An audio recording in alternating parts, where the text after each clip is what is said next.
Youngsters எல்லாருமே ஓட்டு போட்டு முடிச்சுட்டு என்னுடைய வீடியோக்காக வெயிட் பண்ணிட்டு இருப்பீங்கன்னு நினைக்கிறேன். இந்த டேல 15 கிலோமீட்டர்ஸ் முடிக்க போறோம். உன் நல்ல மனசுக்கு நீ தான் ஜெயிப்ப. சோ ஹாய் ஹலோ வணக்கம் யங்ஸ்டர்ஸ். 30 டேஸ்ல 300 கிலோமீட்டர் ரன்னிங் சேலஞ்ச்ல இன்னைக்கு டே 16 160 கிலோமீட்டர்ஸ் முடிக்க போறோம். இன்னைக்கு சும்மா தெரிக்க விடுறோம், வாங்க பார்க்கலாம். ஒரு வழியா காலையிலே முடிக்க வேண்டியதை முடிச்சுட்டு தலைவன் பல்லு தேய்க்கிறானா இல்ல ரங்கராட்டத்துல உட்காந்துருக்கானே தெரியல. தலைவனுக்கு கொஞ்சம் எனர்ஜி கொடுத்துட்டு ஷூவை மாட்டிக்கிட்டு ஷூ கிட்ட கொஞ்சம் கோஆபரேட் பண்ணடா தங்கன்னு சொல்லி அதுக்கு ஒரு அட்வைஸ் போட்டு கிளம்பியாச்சு. எல்லாருமே என்ன பார்த்து அமரன் படத்துல எஸ்கே மாதிரி ட்ரைனிங் எடுக்கிறான்னு நினைக்காதீங்க. ரியாலிட்டியில மார்னிங் எழுந்த உடனே ஹேங் ஆன சிஸ்டம் ரீஸ்டார்ட் பண்ண கஷ்டப்படுறேன். எரர் பீஸ் நான் ஏதோ நமக்கு தெரிஞ்ச சின்ன சின்ன வார்ம் அப்லாம் முடிச்சுட்டு நீ தாண்டா பெரிய காக்காவலி டான்சர்னு சொல்லி என்னைய நானே மோட்டிவேட் பண்ணி இந்த டேவை ஸ்டார்ட் பண்ணி நேற்று செக்ஷனில் 5 கிலோமீட்டர் மட்டும் தான் ஃபினிஷ் பண்ணோம்.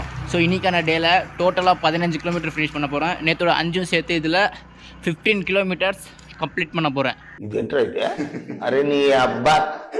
வெற்றி வந்தால் பெற்றுக்கொள், தோல்வி வந்தால் கற்றுக்கொள் அப்படின்ற ஒரு மோட்டிவேஷன் என் மைண்ட்ல ஃபிக்ஸ் பண்ணிட்டு இந்த டேவை ஃப்ரெஷ்ஷாக ஸ்டார்ட் பண்ணிட்டேன். ஒரு 10 கிலோமீட்டர் ஓடிட்டே இருக்கும்போது ஏன்டா நம்மளுடைய கோல் ரீச் பண்ணிட்டு என் கால் சொல்லுது, இல்ல மச்சி இன்னைக்கு 15 கிலோமீட்டர் கம்ப்ளீட் பண்ண போறோம்டா, ஓடுறன்னு சொல்லி இன்னைக்கு நான் கோலை ஃபினிஷ் பண்ணிட்டேன். டோட்டலி 15 கிலோமீட்டர் இன்னைக்கு முடிச்சிட்டோம்.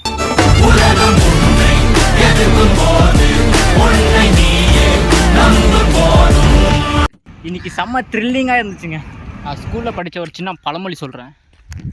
ஹெல்த் இஸ் வெல்த், நோயற்ற வாழ்வே குறைவற்ற செல்வம். ஸோ டே 17ல பார்ப்போம். see you, bye bye.